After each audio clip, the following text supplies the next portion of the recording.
أيها الناس قد جاءتكم موعظة من ربكم وشفاء لما في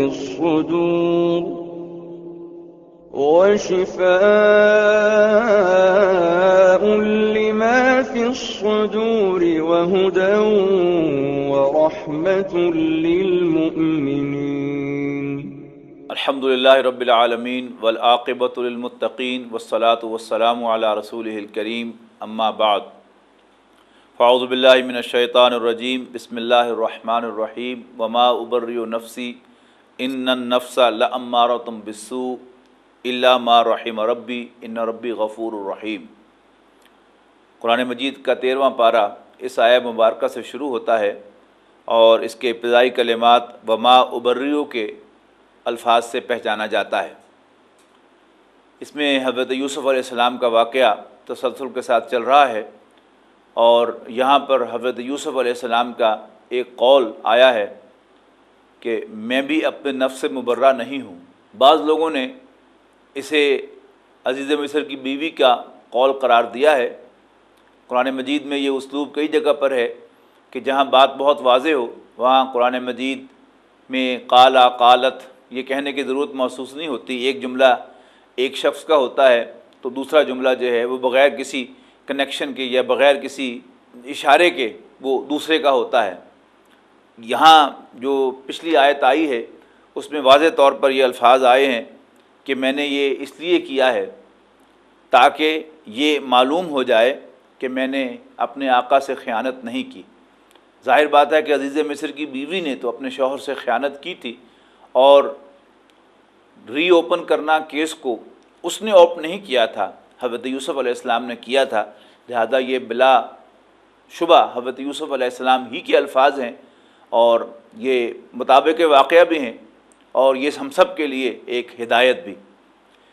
عام طور پر جو چیزیں انسان کو جنسی معاملات میں غلط فہمی کا شکار کرتی ہیں وہ یا انسان کی نیکی ہوتی ہے کہ جو انسان کو اس غلط فہمی میں ڈال دیتی ہے کہ میں بڑا نیک آدمی ہوں اور کوئی ایسا کام مجھ سے ہو ہی نہیں سکتا،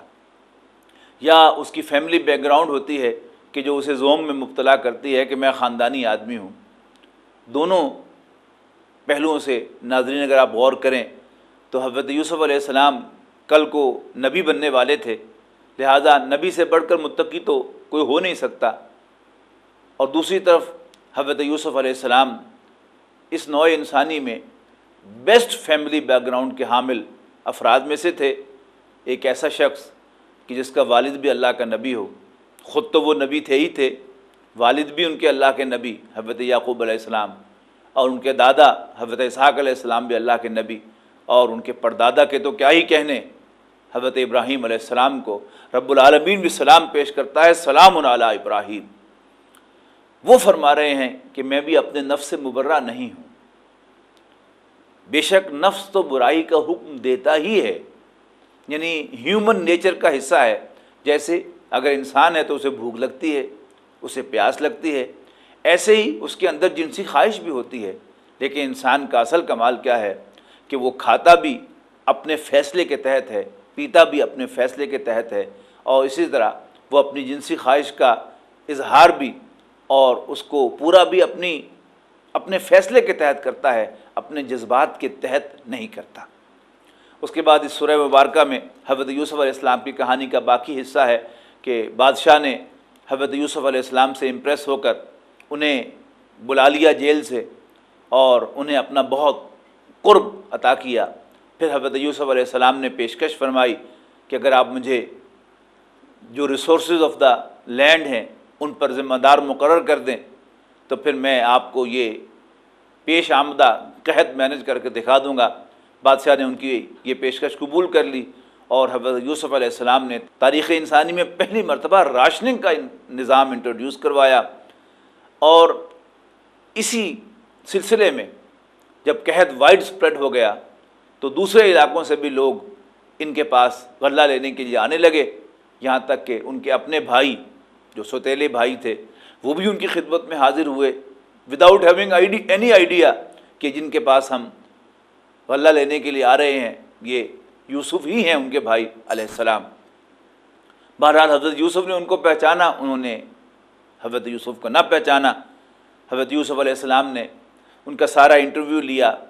کہ تم کتنے لوگوں کا غلہ راشن حاصل کرنا چاہتے ہو اور تمہارے گھر کے کتنے افراد ہیں۔ تو انہوں نے تفصیل بتائی کہ یہ ہم 10 بھائی ہیں، ایک ہمارا بھائی جو ہے وہ گھر پہ ہے اور بوڑھے والدین ہیں۔ تو حضرت یوسف نے انہیں کہا کہ ٹھیک ہے، میں بوڑھے والدین کو تکلیف نہیں دیتا، لیکن وہ جو بھائی ہے تمہارا جوان، اسے بہرحال حاضر ہونا پڑے گا نیکسٹ ٹائم، اور اگر تم اس کو لے کر نہیں آؤ گے تو پھر تمہیں غلہ نہیں ملے گا۔ حضرت یوسف علیہ السلام نے جاتے ہوئے ان پر ایک اور احسان فرمایا کہ اپنے ملازمین سے کہا کہ اس غلے کی جو قیمت ہے یہ واپس ان کے تھیلوں کے اندر رکھ دو، تاکہ جب گھر پہنچیں تو اسے دیکھیں تو اور بھی خوش ہوں، اور زیادہ یقینی بنانے کے لیے کہ وہ اگلی مرتبہ ضرور میرے ہی پاس آئیں۔ وہ اب واپس گئے اور انہوں نے ابا جان سے یہ گزارش کی کہ اگلی مرتبہ اگر آپ ہمارے چھوٹے بھائی کو نہیں بھیجیں گے تو پھر ہمیں غلہ نہیں ملے گا۔ والد صاحب نے فرمایا کہ دیکھو کیا میں تم پر اسی طرح اعتماد کروں جیسے میں نے یوسف کے سلسلے میں اعتماد کیا تھا، لیکن بہرحال جیسے تیسے بھی ہوا وہ انہیں راضی کرنے میں کامیاب ہوئے اور بنیامین کو ساتھ لے کر اگلی مرتبہ حضرت یوسف علیہ السلام کی خدمت میں حاضر ہوئے۔ حضرت یوسف علیہ السلام نے اس بھائی کو جو پہلی مرتبہ آیا تھا اس کو اعزاز کرنے کے لیے اپنے پاس بلایا اور کان میں اسے کہہ دیا کہ میں تمہارا بھائی یوسف ہوں، ڈونٹ وری۔ حضرت یوسف علیہ السلام اپنے بھائی بنیامین کو اپنے پاس رکھنا چاہتے تھے، لیکن بادشاہ کے قانون میں، جس بادشاہ کے لیے وہ کام کر رہے تھے، جس کے بہت بڑے منصبدار تھے، اس کے قانون میں کسی شخص کو اپنے پاس ڈیٹین کرنے کی کوئی گنجائش نہیں تھی الا کہ وہ چوری کرے۔ قرآن مجید میں اللہ تعالیٰ نے اس پلاننگ کو اپنی طرف منسوب کیا ہے، کذالک کدنا لیوسف، یوں ہم نے پلان کیا، اسکیم بنائی یوسف کے لیے علیہ السلام، اس لیے کہ بادشاہ کے قانون میں، جس بادشاہ کے لیے وہ کام کر رہے تھے، کسی شخص کو ڈیٹین کرنے کی کوئی پروویژن نہیں تھی سوائے اس کے کہ وہ چوری کرے۔ اب چونکہ اللہ تعالیٰ نے یہ پلان خود بنا کر حضرت یوسف علیہ السلام کو دے دیا تھا، تو حضرت یوسف علیہ السلام کے لیے اس سے نہ کرنا ممکن نہیں تھی، اس لیے کہ اصل میں انسان بندہ ہے اللہ کا، اس کی اصل وفاداری اللہ کے ساتھ ہے، وہ سچا بھی اس لیے ہے کہ اللہ کا حکم ہے اور دیانتدار بھی اس لیے ہے کہ اللہ کا حکم ہے۔ اور جب رب العالمین نے خود حضرت یوسف علیہ السلام کے لیے ایک پلان بنا کر انہیں حکم دیا تو ان کے لیے اس کی کمپلائنس کے سوا اور کوئی چارہ کار نہیں تھا۔ بڑے بھائی نے بہت کہا کہ آپ اس کی جگہ مجھے لے لیں، مجھے رکھ لیں اور آپ چھوڑ دیں اس کو، لیکن حضرت یوسف علیہ السلام نے کہا کہ نہیں، یہ ہم چور ہی کو رکھ سکتے ہیں، کسی دوسرے کو نہیں رکھ سکتے۔ بہرحال وہ اپنے والد صاحب محترم کے پاس گئے اور انہیں جا کر ساری کہانی سنائی۔ حضرت یعقوب علیہ السلام کی زبان پر جب یہ الفاظ آئے، یا اسفا علی یوسفا، کہ ہائے افسوس یوسف پر، تو ان کے بھائی کہنے لگے کہ ابا جان آپ ابھی تک یوسف کو یاد کر رہے ہیں، آپ تو یوسف کو یاد کر کر کے اپنے آپ کو ہلاک کر لیں گے۔ اس پر ان کی زبان پر وہ الفاظ آئے، انما اشکو بثی و حزنی الی اللہ، کہ میں اپنا غم، اپنے حال کی پراگندگی اللہ ہی کے سامنے کہتا ہوں۔ پھر وہ اپنے بیٹوں سے کہنے لگے کہ یا بنیا، بیٹو اذهبوا جاؤ وتحسسوا من یوسف واخیہ، اور یوسف اور اس کے بھائی کو تلاش کرو، ولا تیأسوا من روح اللہ، اور دیکھنا اللہ کی رحمت سے مایوس نہ ہونا۔ کیوں؟ انہ لا ییأس من روح اللہ الا القوم الکافرون، اس لیے کہ اللہ کی رحمت سے مایوس ہونا تو کافروں کا کام ہے۔ عام طور پر ناظرین یہ کہا جاتا ہے کہ اللہ تعالیٰ سے امید ہونی چاہیے، لیکن پھر کتنی امید ہونی چاہیے اس کے لیے ہدایت بھی یہاں موجود ہے کہ جب کچھ بھی انسان کو وسائل نظر نہ آئیں پھر بھی اللہ سے امید رکھنے کا دروازہ جو ہے وہ انسان کو کھلا رکھنا چاہیے، کہ کوئی وسائل نظر نہیں آ رہے، کوئی آثار نظر نہیں آ رہے، کوئی کلو حضرت یوسف علیہ السلام کا حضرت یعقوب کے سامنے نہیں ہے، لیکن پھر بھی وہ اللہ سے امید رکھتے ہیں اور اپنے بیٹوں سے کہہ رہے ہیں کہ دیکھنا اللہ کی رحمت سے مایوس نہ ہونا۔ بہرحال اس مرتبہ جب وہ گئے دوبارہ حضرت یوسف علیہ السلام کی خدمت میں، تو وہ گویا منتیں کرتے ہوئے اور صدقہ و خیرات مانگتے ہوئے گئے کہ ہمارے پاس غلہ کا پیسہ دینے کے لیے بھی، غلے کی قیمت دینے کے لیے بھی پیسے نہیں ہیں، اور پلیز آپ ہم پر احسان کریں۔ اب ظاہر بات ہے کہ اللہ کا نبی جو ہے اس کا دل بہت نرم ہوتا ہے۔ حضرت یوسف علیہ السلام کی کو بھی رحم آ گیا اپنے بھائیوں پر، تو آخر انہوں نے اپنے بھائیوں سے پوچھا کہ هل علمتم ما فعلتم بیوسف واخیہ اذ انتم جاہلون، آج تو بڑی منتیں کر رہے ہو، بڑے عقل مندی کی باتیں کر رہے ہو، تمہیں یاد ہے کہ دور جاہلیت میں تم نے یوسف اور اس کے بھائی کے ساتھ کیا کچھ کیا تھا؟ تو ایک دم ان کو خیال آیا ہے، تو کہنے لگے اِنَّكَ لَأَنْتَ یوسف، آپ میں یوسف تو نہیں ہے؟ حضرت یوسف علیہ السلام سے رہا نہ گیا، فوراً کہنے لگے انا یوسف، یس میں ہی یوسف ہوں، وَهَذَا أَخِي اور یہ میرا بھائی ہے، قَدْ مَنَّ اللَّهُ عَلَيْنَا اللہ نے ہم پر احسان فرمایا ہے، إِنَّهُ مَن يَتَّقِ وَيَصْبِرْ بے شک جو اللہ سے ڈرتا ہے اور صبر کرتا ہے، فإن اللہ لا یضیع اجر المحسنین تو اللہ تعالیٰ احسان کی روش اختیار کرنے والوں کو کے اجر کو ضائع نہیں فرمایا کرتا۔ سورہ یوسف کے آخر میں قرآن مجید کی کچھ بنیادی تعلیمات نبی اکرم صلی اللہ علیہ وسلم کو اور قریش کو مخاطب کر کے آئی ہیں، جیسے آیت نمبر 105 میں فرمایا وَقَيِّم مِّن آیَةٍ فِي السَّمَاوَاتِ وَالْأَرْضِ یمرون علیہا وہم عنہا موردون کہ کتنی ہی نشانیاں ہیں آسمانوں اور زمین میں جن کے پاس سے ان کا گزر ہوتا ہے قریش کا، لیکن وہ ان کی طرف متوجہ نہیں ہوتے۔ وما یؤمن اکثرهم باللہ الا وہم مشرکون اور ان کی اکثریت اللہ کو مانتی بھی ہے تو شرک کے ساتھ۔ اور پھر نبی اکرم صلی اللہ علیہ وسلم کو خطاب کرتے ہوئے ارشاد فرمایا قل ھذہ سبیلی ادعو الی اللہ علی بصیرۃ انا ومن اتبعنی، کہہ دو کہ یہ میرا راستہ ہے اور میں اور میرے ساتھی اللہ کی طرف بلاتے ہیں بصیرت کے ساتھ، اندھیرے میں ٹامک ٹوئیاں مارتے ہوئے نہیں۔ فسبحان اللہ اور اللہ پاک ہے، وما انا من المشرکین اور میں شرک کرنے والوں میں سے نہیں ہوں۔ اس کے بعد سورہ رعد آتی ہے۔ سورہ رعد بھی توحید کے بڑے زبردست دلائل لیے ہوئے ہے، اور رسالت کا بھی جو اصل تھیم ہے وہ اس کے اندر توحید کے ساتھ ساتھ آپ کو ملے گا، اور آخرت کا مضمون وہ تو ہمیشہ قرآن مجید میں چلتا ہی رہتا ہے، خواہ وہ ذکر اللہ تعالیٰ کی نشانیوں کا ہو، خواہ وہ ذکر رسول کی رسالت کا ہو، لیکن تان جا کر بہرحال آخرت ہی پر ٹوٹتی ہے۔ آغاز بڑا زبردست ہے، الف لام میم را تلک آیات الکتاب والذی انزل الیک من ربک الحق، یہ کتاب کی آیات ہیں اور وہ جو تمہاری طرف نازل کیا گیا ہے اے نبی صلی اللہ علیہ وسلم تیرے رب کی جانب سے سچ ہے، ولکن اکثر الناس لا یؤمنون لیکن اکثر لوگ نہیں مانتے۔ قرآن مجید میں کئی مقامات پر فرمایا گیا کہ لئن سألتم من خلق السماوات والارض، اگر تم ان سے پوچھو کہ آسمانوں اور زمین کو کس نے پیدا کیا، لَيَقُولُنَّ اللَّهُ تو یہ سب کہیں گے اللہ ہی نے پیدا کیا۔ لیکن یہاں پہ ایک دوسرا سوال نقل کیا جا رہا ہے آیت نمبر 16 میں، قُلْ مَن رَبُّ السَّمَاوَاتِ وَالْأَرْضِ ان سے پوچھو کہ آسمانوں اور زمین کا رب کون ہے، قُلِ اللَّهُ تم بتا دو کہ آسمانوں اور زمین کا رب اللہ ہے۔ اور کئی دفعہ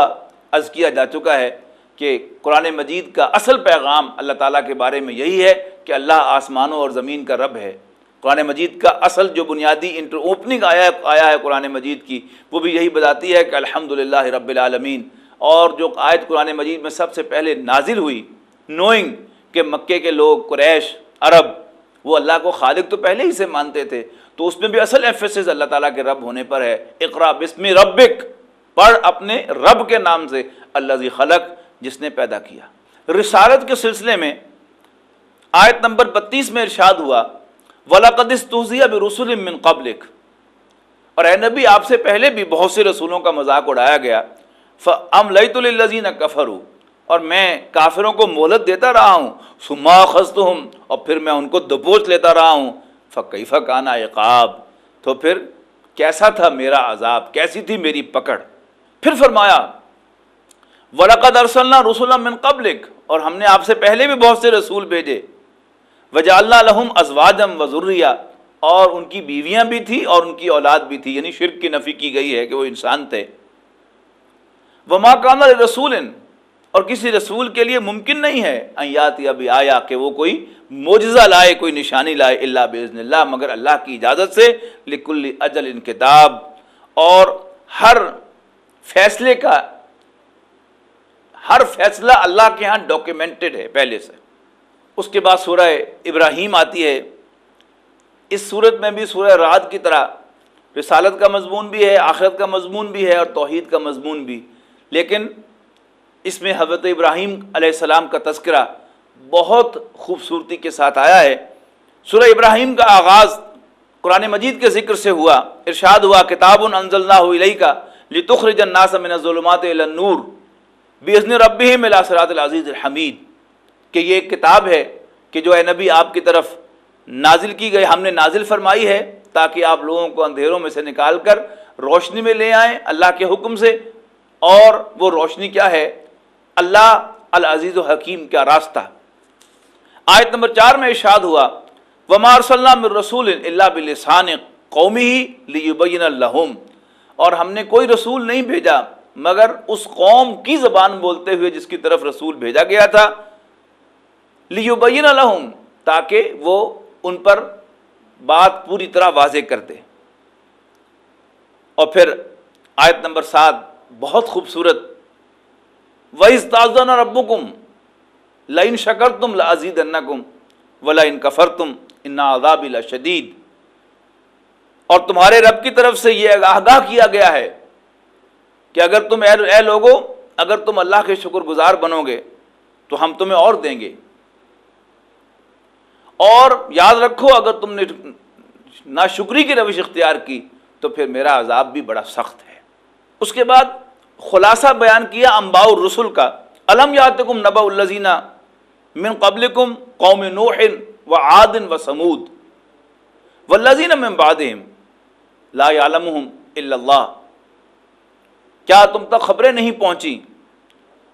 تم سے پہلوں کی، یعنی قوم نوح، قوم ہود اور قوم صالح کی، قوم سمود کی، اور ان کے بعد والوں کی، کوئی نہیں جانتا انہیں سوائے اللہ کے۔ پھر شیطان کا ذکر آیا کہ شیطان آج تو دنیا میں لوگوں کو ورغلاتا ہے اور انہیں گمراہی پر مجبور کرتا ہے، لیکن جب قیامت قائم ہوگی اور شیطان کو بھی حاضر کیا جائے گا تو شیطان کہے گا کہ بے شک اللہ نے بھی اے لوگوں تم سے سچا وعدہ کیا اور میں نے بھی تم سے وعدہ کیا، لیکن میں نے وعدہ خلافی کر لی، اور میرے پاس تمہارے اوپر کوئی اتھارٹی بھی تو نہیں تھی سوائے اس کے کہ میں نے تمہیں دعوت دی اور تم نے میری دعوت کو قبول کر لیا، لہذا تم مجھے بلیم نہ کرو، مجھے الزام نہ دو، الزام دینا ہے تو اپنے آپ کو الزام دو۔ اور یہ بڑی اہم حقیقت ہے کہ جس کا ذکر اگلی صورت میں انشاءاللہ آئے گا، سورہ ہجر میں، کہ اللہ تعالیٰ نے جب شیطان نے مہلت مانگی تو صاف صاف الفاظ میں اللہ تعالیٰ نے شیطان کو بتا دیا کہ یاد رکھنا اِنَّ عِبَادِی لَیْسَ لَکَ عَلَیْہِم سلطان، میرے بندوں پر تمہیں کوئی اتھارٹی حاصل نہیں ہوگی الا من اتبعک من الغاوین، سوائے ان کے کہ جو گمراہی میں خود ہی تیری پیروی کرنا شروع کر دیں۔ اس کے بعد آیت نمبر 31 میں بہت خوبصورت الفاظ میں تلقین کی گئی ہے، قُل لِعِبَادِیَ الَّذِینَ آمَنُوا يُقِیمُوا الصَّلَاةَ وَيُنْفِقُوا مِمَّا رَزَقْنَاهُمْ سِرًّا وَعَلَانِیَةً مِّن قَبْلِ أَن یَأْتِیَ یَوْمٌ لَا بَیْعٌ فِیہِ وَلَا خِلَالٌ، کہہ دو میرے بندوں سے جو ایمان لائے ہیں کہ وہ نماز قائم کریں اور اس چیز میں سے خرچ کریں جو ہم نے عطا کیا ہے، چھپ کر بھی اور اعلانیہ بھی، اس سے پہلے کہ ایک ایسا دن آ جائے کہ جس میں نہ کوئی خرید و فروخت ہوگی اور نہ ہی کوئی دوستی کام آئے گی۔ اس کے بعد حضرت ابراہیم علیہ السلام کا ذکر فرمایا کہ یاد کرو جب ابراہیم نے دعا کی کہ رب اجعل ھذا البلد آمنا، اے میرے رب اس شہر کو امن کی جگہ بنا دے، وجنبنی وبنی ان نعبد الاصنام، اور مجھے اور میری اولاد کو اس سے محفوظ رکھ کہ ہم بتوں کی پوجا کریں۔ رب انہن اضللن کثیرا من الناس، اس لیے کہ اے رب ان بتوں نے لوگوں میں سے بہت سو کو گمراہ کر دیا، فمن تبعنی فانہ منی۔ یہ حضرت ابراہیم علیہ السلام کی عظمت کا ایک خوبصورت بیان ہے۔ ایک بااصول آدمی جو ہے وہ اور ہوتا ہے،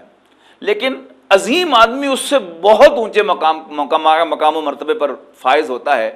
حضرت ابراہیم علیہ السلام صرف بااصول انسان ہی نہیں، ایک عظیم انسان تھے۔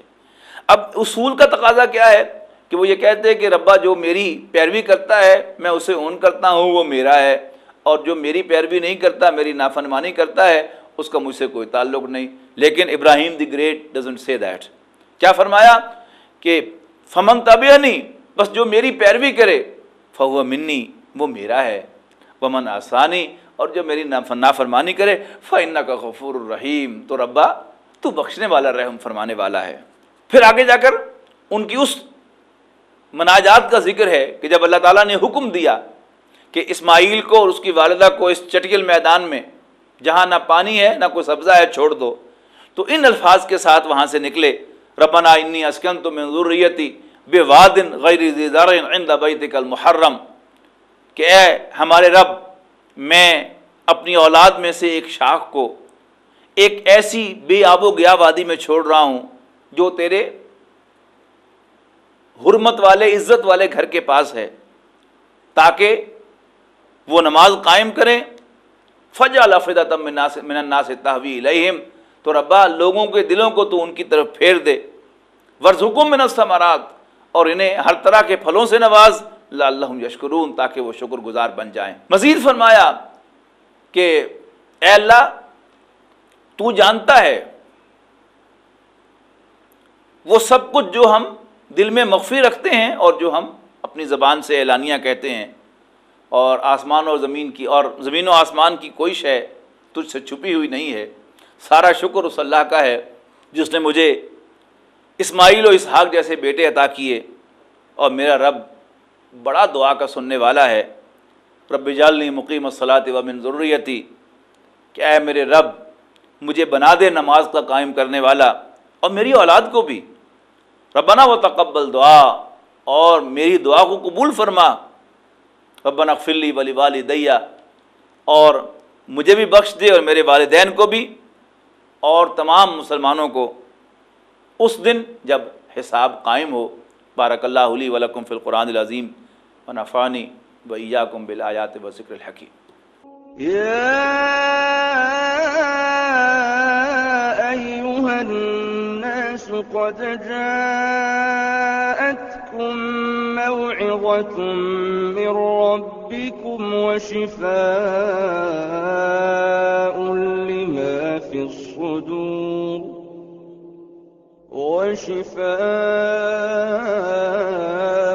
لما في الصدور وهدى